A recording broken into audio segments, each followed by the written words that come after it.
Hi there guys! Welcome back to my channel. This is me again, Shay. And 2026 na at marami pa rin nagtatanong, paano nga ba magsisimula ulit to lose weight or to improve their health this 2026 using or with low carb nutrition and fasting journey. Yan ang pag-uusapan natin today. So, if interested ka nang malaman, make sure panoorin mo hanggang dulo kasi sobrang importante ng last tip natin.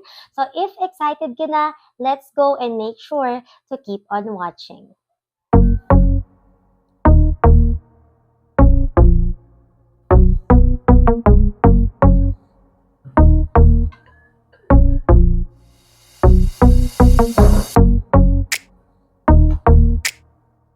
Sobrang daming ganap lately guys and ngayon, so super relaxing kapag magkakape tayo. So samahan niyo ako habang sinishare ko sa inyo yung mga tip na yan is magtitimpla tayo ng coffee. For our tip number 1 guys, sobrang halaga, especially for beginner or mga nagbabalik kay low carb is to keep reminding yourself, ano ba yung pinaka-deepest why kung bakit nyo ginagawa na i-improve ang lifestyle ninyo, whether it's through low carb nutrition or not, bakit, ano yung pinakamalalim na dahilan, bakit gusto nyo na ma-improve yung weight ninyo, bakit gusto nyo na ma-improve yung lifestyle na meron kayo, especially if you are on health goals. Kung bago ka pa lang dito sa channel, guys,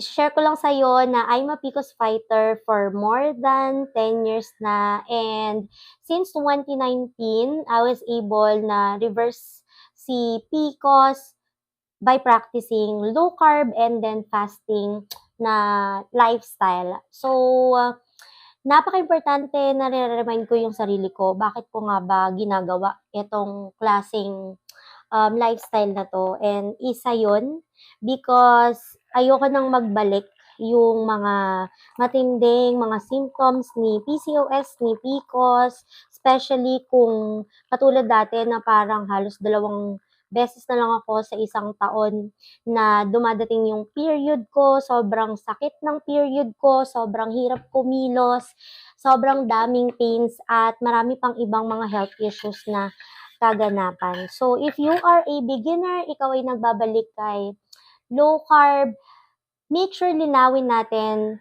may mga reasons tayo bakit natin ginagawa, pero ano ba yung pinakamalalim na rason bakit gusto mo tong simulan? For our tip number 2 guys, I know lagi ko namang sinasabi na, dapat basic tayo, dapat ganito, dapat ganyan. And may mga tutorials, may mga napapanood din tayo na ganito dapat yung gagawin, ganyan dapat yung gagawin.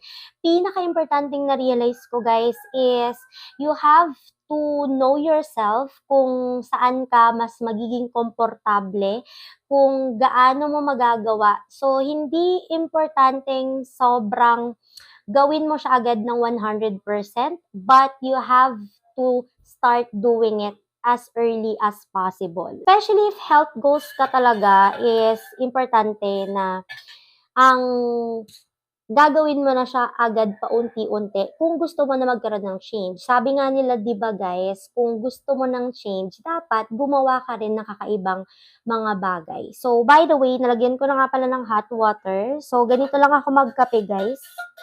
Black coffee. So, napakasarap ng black coffee na to. Hindi naman siya sponsor guys. So, ang saya. Wala lang.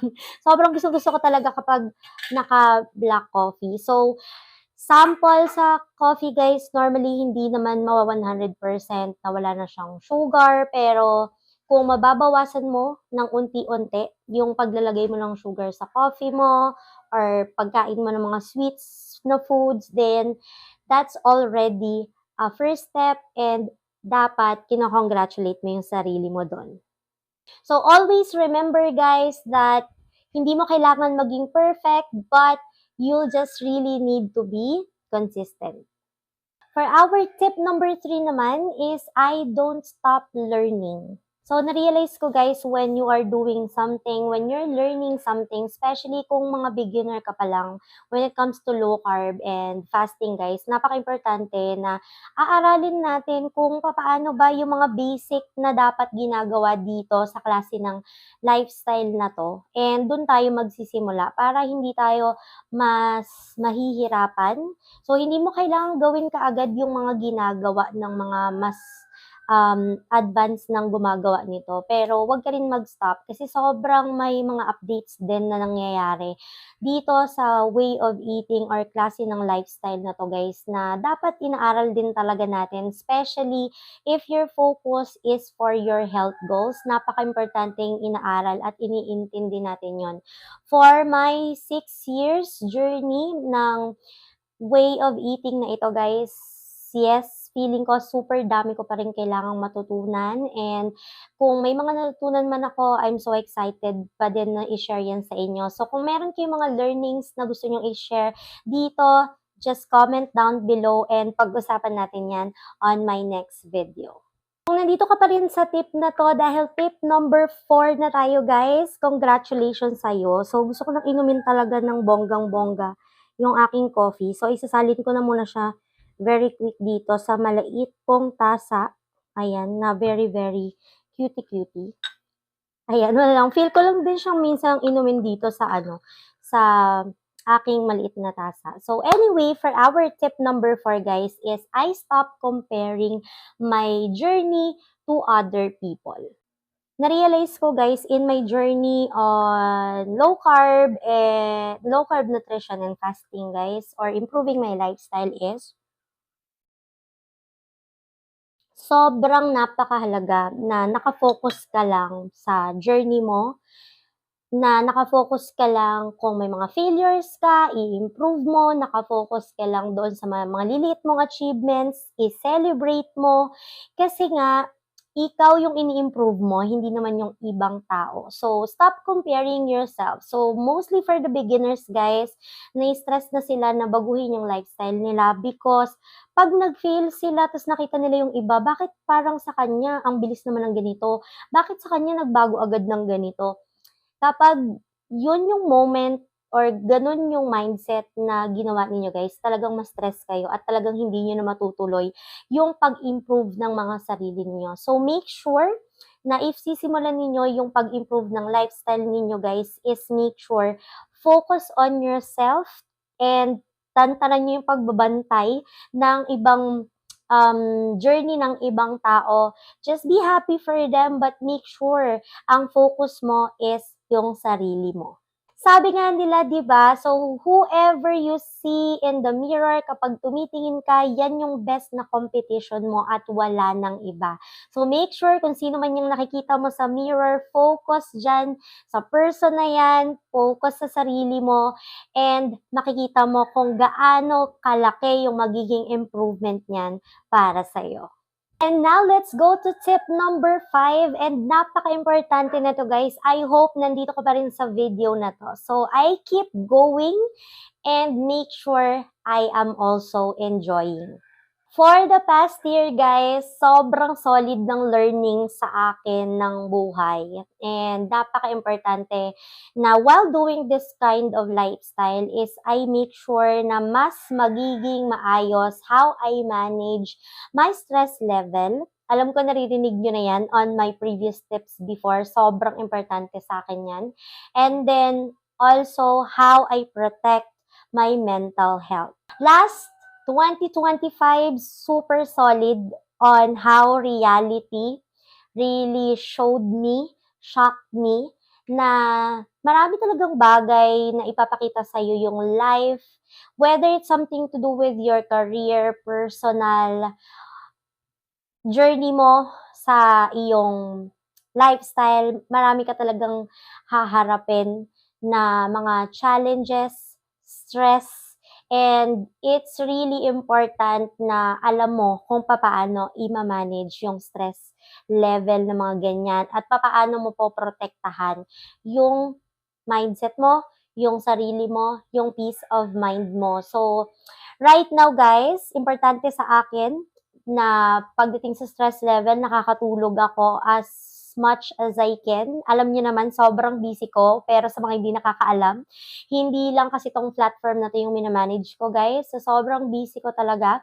And also, so I need to make sure I have a good sleep. I need to make sure I'll rest kapag kaya kong mag-rest.